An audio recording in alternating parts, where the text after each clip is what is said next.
I think that's the most challenging part about providing advice is the accountability and the ownership of the client, right? So even to your point, we could upload it and let's say the client can download their own tax report or start to create their own scenario analysis, right? But how do you actually instill ownership and accountability to really see the change in clients where they're actually implementing the advice? Because that's the most challenging aspect.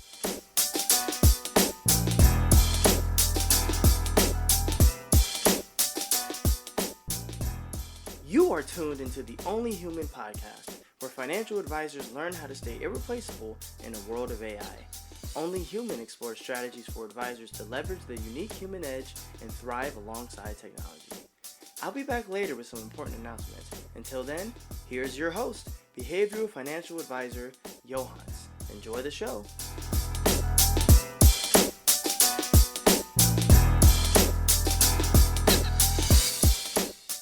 Welcome to Only Human, brought to you by The Money Script. Yes, we did some rebranding. It's a little different, but it's still me. I'm still here with other advisors.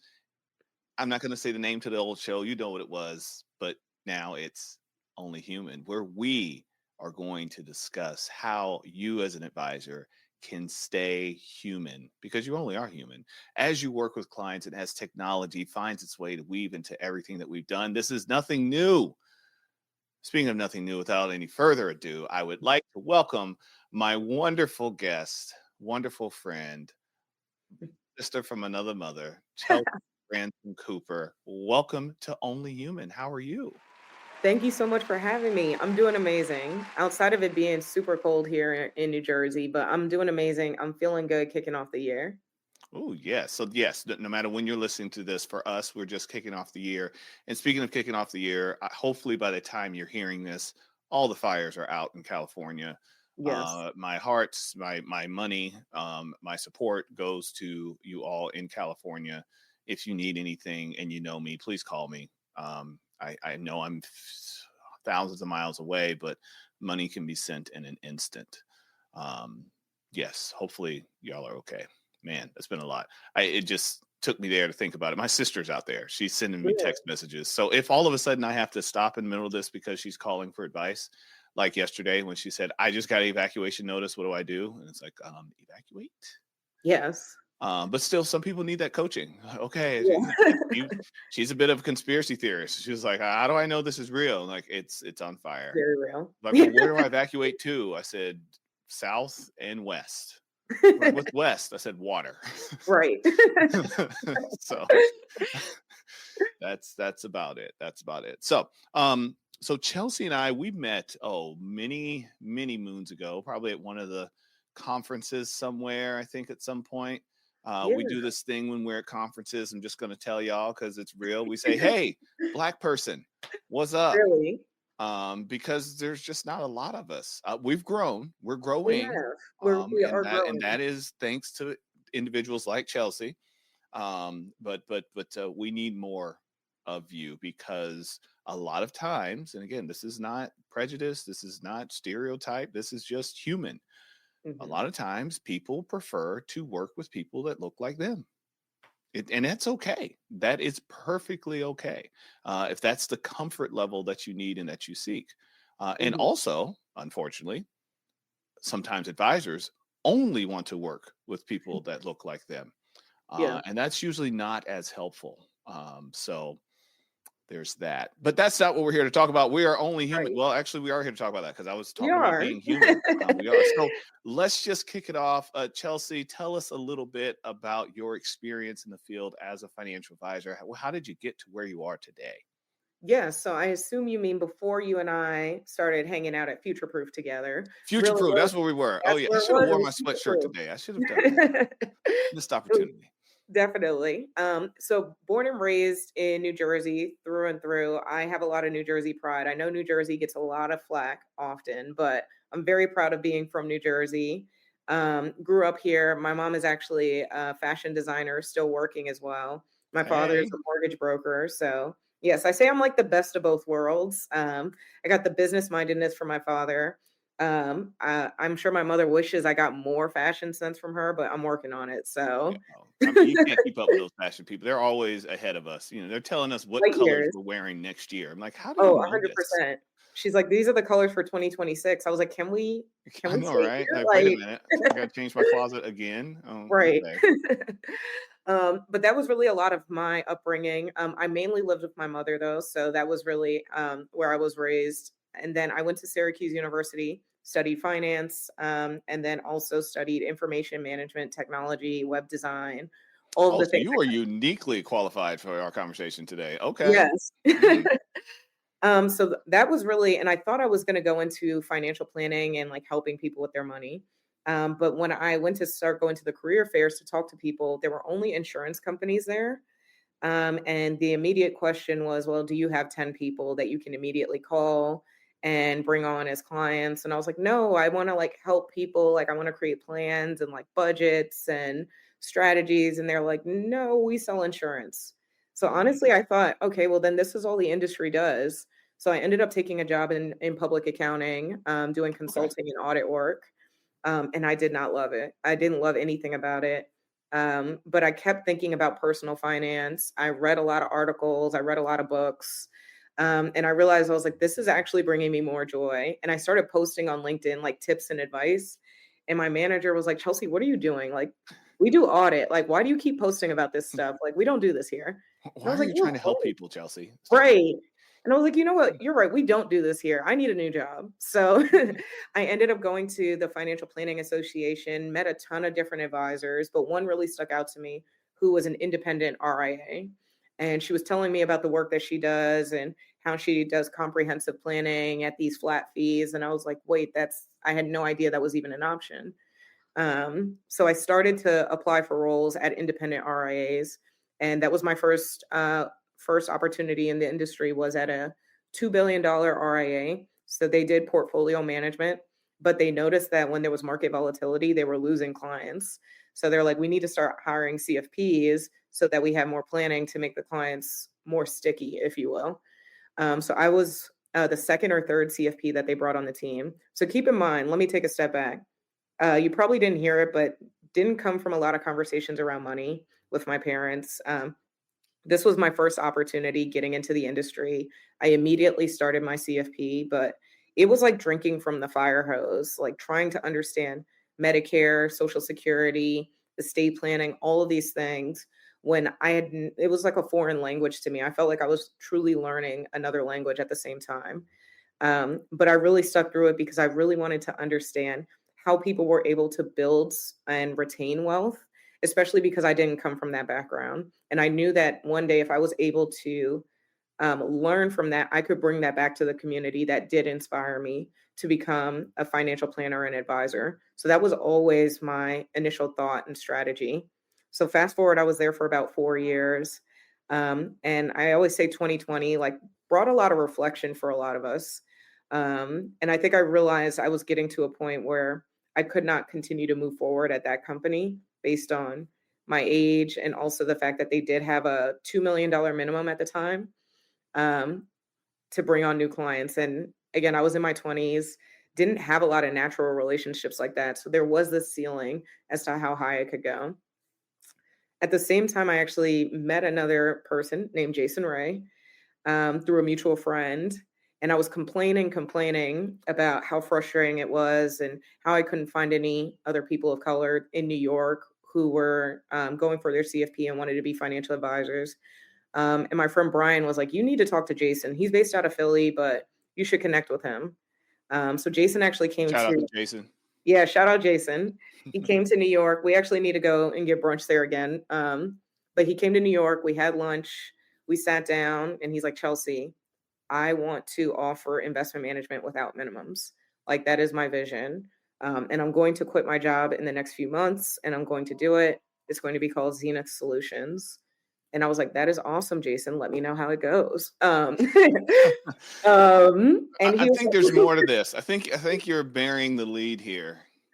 so fast forward. So Jason quit his job, started the company, and we always stayed in touch. started to share more ideas and some things that I was experiencing and learning in my own client relationships, especially since Jason was more on the portfolio management. And he was like, Chelsea, like these ideas are great. Like we should do this. But I think timing is really important. And I think I really wanted to make sure I exhausted everything possible out of that initial place that I was before I really made that leap. So then fast forward to 2020, as we were having one of our many check-ins, Jason and I connected and I was like, Jason, I think we could do something really great where if we don't have the minimums, but we're also leading with financial planning, we can provide a lot of really great advice because all the clients I was working with before were retirees. But I wanted to bring a lot of that great advice and bring them to pre-retirees and first generation wealth builders so that they could make really smart decisions on their wealth building journey. So we spent 6 months working together, figuring out what it would look like, came up with a new name, which is what we are called now, Zenith Wealth Partners, and rebranded and launched in September 2020. Since then, that has really been our mission and vision of what we've been trying to achieve. And yeah, that's pretty much my story up until today. That is a beautiful introduction to your pathway into financial planning, and I'm excited to learn more about some of the pieces of your background, not so much in the industry, but more the college work that you talked about, Mhm. and the studies in technology, in web design. As we think more about the technology that's involved with not only running an RIA, but the Mhm. technology that's being bombarded to our clients on each and every day and how we're incorporating those. So let's talk a bit about Zenith Wealth Partners. I got that right? Yeah, you got it right. Excellent. Let's talk a little about Zenith Wealth Partners because a lot of RIA, independent RIAs listen to the show, also advisors that are considering making the leap. And one of Mhm. the biggest questions that I get around creating an RIA and making that leap out of a broker dealer is, what's my technology going to be? How do I do a financial plan? Who's my custodian? And how Mhm. do I do asset allocation and risk tolerance and CRM, and the list goes on and on. And I've seen tech stacks that are 15 technologies deep. I've also seen those that have embodied them into one. Yeah. The Black Diamond, I think their name is, or the Yeah. Advisons of the world. Mhm. So can you talk to us a little about your approach to technology as an Mhm. RIA, and specifically how your previous education helped you kind of scope how to evolve your RIA through technology? Yeah. So when it came to the technology, especially with my information management and technology minor, but also with some of the work I was doing in consulting, started to realize how important data was in regard to just Hmm. education and just overall understanding. So as part of that minor, I really focused on like data visualization. So I used a tool called Tableau, which isn't necessarily used in our industry, but it was a way to take a popular term, which is like big data, huge spreadsheets of information, and consolidate it and visualize it into hundreds of different ways so that it was understandable for management to make the proper decisions. But that's actually very similar to what we do with our clients as well, right? Like we take all of their information that they provide to us, we put it in a right See what capital you or did right there. money, Hmm. and and we make it aesthetically pleasing and very visual so that they can learn and digest it. Since the majority or a lot of people are visual learners, so that was like the initial.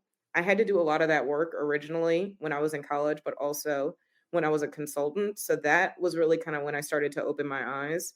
Similar to the web design, I'll be honest, that our first Zenith website was a lot of it was done by me and then a friend of mine. So I wish I still had some old screen. You would be like, No, you dang. don't. No, you don't. Nobody wants to see that. Mm-mm. Here's something funny I'll share with you about that though. And this Yeah. gets into my other podcast, but it gets into the behavioral components and these psychological components of having a website. Hmm. If you were to update your website 2 years from now, you would also look at the previous website and say, ew. That's true. So it's because we get anchored in what was, Yeah. anything that is, especially if we're saying, oh, we're paying a lot of money for this change, and we've talked to a consultant and they've told us about the above the fold, below the fold, Yep. call to action. Like, oh, I'm missing that, I'm missing this. So Hmm. every new iteration makes all the other ones look like trash. So, but when you first started, oh, you loved your website. I mean, Oh, I thought it was oh, great. exactly. I was like, we're off to the races. This is a perfect explanation of what we do. And then it Yeah, wasn't until we did hire like a formal web designer to come in and ripped it to shreds and then kind of got it to where it is. But I think it's also just understanding and being happy with where you are right now. I've made sure. peace with our website and understand what enough is now. So I'm not Ah, constantly yes. trying to make a new website every I'm year. But always looking at what can I take, what can I get rid of. That's yeah. what I look at. What can I get rid of? Because throughout Uh, the year, I'll add things like, why is that there? Get that out. So um, I'm curious. You said Tableau is yeah. the tool that you use. I'm curious because Tableau is more of an internal tool. Is that right for you and your Yeah. team? So that Oh, was an internal tool that I used when I was in school and then also doing consulting. But okay. I would say right now, especially with our team, when we're thinking about our tech stack, since I was at a prior firm and then I had other friends in the industry, I did get to learn about how different technologies work. So I was really fortunate where I tested out eMoney and Money Guy Pro, and I even tested out like Holistiplan and Thomson Reuters tax software and all these different tools before we actually partnered to create Zenith. So I had a good handle of the tools that I really liked. But I'll be honest, in the beginning, there definitely was like this like imposter syndrome where it was like I felt like I needed all the technology to balance out the fact that I had my own insecurities around it. Where now I Mm. think feeling more confident to like release some of the ones where it's kind of just you don't necessarily need it. But we also do at the end of each year, we do surveys from our clients just to see like what was the most impactful experience. And they'll typically talk about our tech stack, which is Right Capital, Altruist, Schwab, Holistiplan. We use Encore Estate. We use Notion as our internal database. So these are, and then of course, Wealthbox. But some of the technology that I thought they would remember the most, like they didn't even remember. So it was just like little things like that where Mm. I started to realize, okay, it's not the technology, it really is the advice that matters more than anything. And just honing in on what will help me be a better and more efficient advisor, and not necessarily the shiny object all the time. Well, then I need to beg your correction then because you said it's not the technology, it's the advice. I would challenge you and say it's not even the advice, it's the advisor. Or as Ah, Michael Kitces likes to say, advicer. yeah. Um, he's making it a thing. Yes. So because we are the ones that are able to create that advice. But Mhm, again, back to this only human concept, a lot of our tools package the advice for us. mhm. You mentioned the Right Capitals of the world. You mentioned what was another one that you mentioned? As you Altruist, the altruist, Holistiplan, yeah, Holistiplan. Crystallized. Let's go with the Holistiplan. That's a Yeah. great one. I plug a tax return into a Holistiplan. It analyzes it and it gives me advice. Mhm. It does. And you know what? A client could actually do the same thing with a well-written GPT. They They could can. Yeah. and get the same advice. Mhm. Where's the human component there? How in a world where there are going to be more Holistiplan, didn't Holistiplan just merge with somebody or something? Well, actually, now Right Capital just released at the beginning of this week No, that that's what it was. Yes, Right you Capital can basically upload said, now. Holistiplan, we're about to put you in your grave. That's what happened. I Yes. knew it was something like because as I mentioned, anyone with a well-written GPT can recreate everything that Holistiplan is doing. As a matter of fact, Thomson Reuters has been doing it for years. They have. They need some marketing out there, Thomson Reuters. But anyways, um, so what do you think are the human components that are going to help the clients actually take action when they get this advice? I think that's the most challenging part about providing advice is the accountability and the ownership of the client, right? So even to your point, we could upload it and let's say the client can download their own tax report or start to create their own scenario analysis, right? But how do you actually instill ownership and accountability to really see the change in clients where they're actually implementing the advice? Because that's the most challenging aspect. So I think that's where, yes, it's great that you can get the information, but how do you make it digestible? How do you make it an implementable action plan? and then providing that accountability, that safe space, and that empathy when you're having conversations. So even if they do have questions or they just want a sounding board, like that's really the value of the advisor, as you said. I know that's what Michael said. As Michael Kitts has said. That's how I said. Yeah. It's still tough for me to say. It And I was read a it little tough. every time I see it. I read him like it's spelled wrong. Oh wait, no, that's the way he wants it. I'm gonna respect it. I'm making it a thing, Michael. I know you listen. So Chelsea, what would you say is out of your tech stack? Which is the one that you could not live without? I feel like doing a no, that's not appropriate. The whole marry, kill, and I remember what the last one was. But It should be like marry, kill, I don't know, date. I don't know. divorce, date, Divorce. or date. Divorce. Yeah. Marry, kill, date. There we go. Yeah. Okay, let's do Yeah. it. This is the first time. Brand new podcast. Let's go. Yes. We're gonna do marry, kill, date. Oh, that means we're gonna call out a tech on this podcast. Oh, I don't know if I like this, but it's okay. uh, um, marry, mhm. counsel, date. Counsel, Doesn't matter. give them some advice. Okay, They I need like some advice. Yeah. that. Okay. Okay. There we go.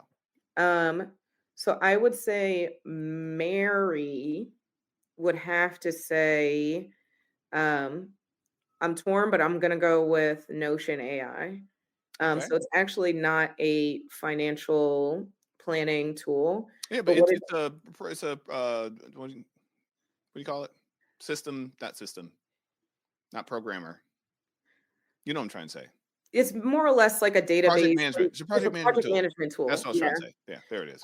It's a project management tool. It's super efficient, but more than anything, it's been really helpful to just have a database and a dump for all of our internal processes and systems. So whenever somebody has a question or they need to understand what is the zenith way to do something, knowing that there is this database with questions other people have already asked and how to answer it and how to address things can just help with our efficiency so much. They also just added like a Notion AI chat on there so you can search the whole database and ask it questions. So that's also been a really big time saver because I fundamentally believe if you're going to ask a question more than once, it needs to be in a database and you shouldn't keep asking the same question over and over again. So I would say that one has really been a strong one for me. I would say um, date. I would go with what's the other one that I'm using right now? Um, Date, I think I would go with Zox AI. So that is the AI note taker that we also use as part of our process. That has really helped. I like the fact that they added agendas also. So if you look at upcoming meetings, it provides an email that you can send to the clients before the meeting, just as a reminder of what their action items were from the last meeting. It also provides an agenda. And they also have an AI chat where you can see it'll filter through all the notes that have come up with that client. So I can ask, for example, I was creating a cash flow projection for a business owner, and I couldn't remember what she wanted as her target salary for the next 3 years. So I asked the AI instead of reading through every single note I've ever had with her, and it immediately pulled it up and it said, "Oh, she wanted this for this year, this for next year," just as a quick reminder. So I really like that tool. And then counsel, I got to go Right Capital. Uh, Oh, okay. uh, Okay. um, love Right Capital, love them. I just have a few process improvements that I would definitely love to make. They don't use any AI, and I feel like that is an area for improvement. Just for Late adopters. late Right, adopters, Capital. I Come actually on. sent them a Hey, note. e-money is the same thing. I would Yeah, give them this. I'm on e-money. I'd give them the same advice. So what are we doing here? yeah, I feel like it's a missed opportunity. I actually mentioned that to their team as well, but I feel like if there's a way that you could just ask quick questions that are very common instead of having to comb through the help, and you're just getting those immediate responses, especially as you're building out a plan, or just getting some initial thoughts, it would just make advisors more efficient, and of course, just helping us provide even better advice for our clients. I agree. 100%. 100%. So Chelsea, thank you for giving us your insight on staying human and being only human in this process. As you mentioned, multiple programs that you use that have AI, and even asking for AI on another program that you probably have near 90% usage rate with your clients, I would assume. Yeah, definitely. And you're giving them counsel. So that means if Yeah. somebody finds a way to do what you're asking, right? Capital, she might be shopping around. Uh, let's move on to some personal pieces. Mhm, I'm just going to ask you a few two random questions, and one will mhm. be one that you're a little prepared for. Okay. So the first one is who is an historical figure that you most admire and emulate? Madam CJ Walker, always. Mm, always. Um, She said always. always. Yeah. Well, she's my favorite also because she was a businesswoman, an exceptional one. She saw a need in the marketplace. She doubled down on it, even when people thought they couldn't see the value in it. And I think she was a true visionary, and she stood on her beliefs and her vision, and it led to some significant success. And I think, first and foremost, when you're a founder or when you're a visionary, you have to be comfortable doing things that people are completely uncomfortable doing, Amen. um, and acknowledge that you're going to set the tone for the future. So then, anyone who came behind her, that was like the new bar, and people have significantly passed it since then. But we always need somebody to be the first. So she's always a great reminder and role model of that. Amen. Amen. I love it. And let's see. What would you consider your most treasured possession? My most treasured possession. Can it be an animal? Sure. It's your most treasured possession. Do you own Sure. it? I mean, I think we own Yeah. animals these days. So yeah. I mean, I feel bad saying I own an animal, but yes, I have an animal. His name is Archie. He's a Yorkshire Terrier. He is my favorite little guy. I'm allergic to fur, so I always need a hypoallergenic dog, which just so happens to be small dogs. Luckily, he is probably the only Yorkie that doesn't bark a lot, but Archie and I are as thick as thieves. We go together, so I love it. definitely. I love it. I love it. And finally, what is your first memory of money? My first memory of money is I remember initially, which it probably isn't a great memory, but I remember, especially when I used to get my allowance a lot. And I think this also is the reason probably why I'm in finance too, is I used to always get an allowance. And then typically when I would go over, or even, yeah, when I would go over or I'd spend a lot, it would sometimes like lead to like conflicts like in my family and stuff and like the dynamics. So I think at a young age, I realized like money can create problems. Um, so I think in turn, which is why I'm in this career, which is like, oh, I want to figure out a way so that money doesn't have to create problems.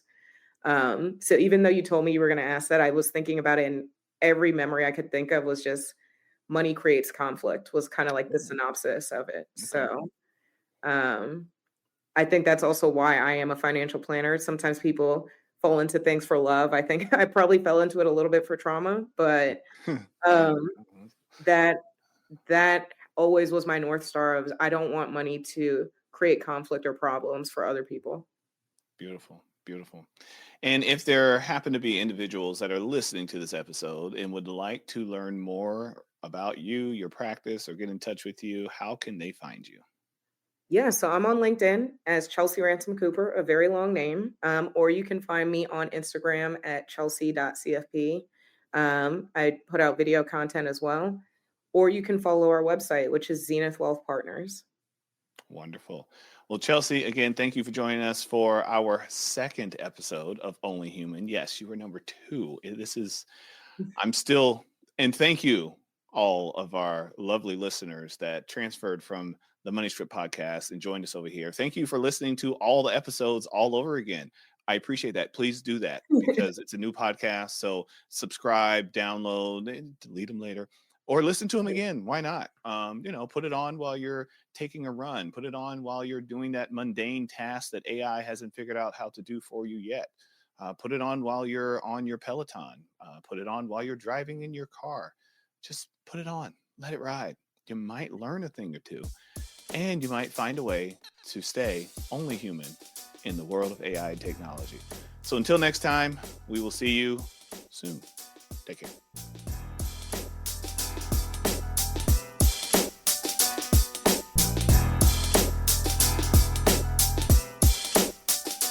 Hi, I'm back.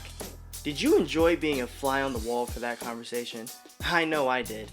Now remember, don't try everything you learned today. Pick 1 or 2 things you can implement and implement them well. And don't just try something for a week and give up when it's not working. Successful implementation takes time, energy, and repetition. And remember to consult your compliance professionals. We don't want you to get into trouble. Do you have a group of advisors who want to improve their human connection in the AI world? Contact our team to have Yohance speak at your conference or event. Before you go, please like, comment, and subscribe. If you're on YouTube, click the bell for notifications.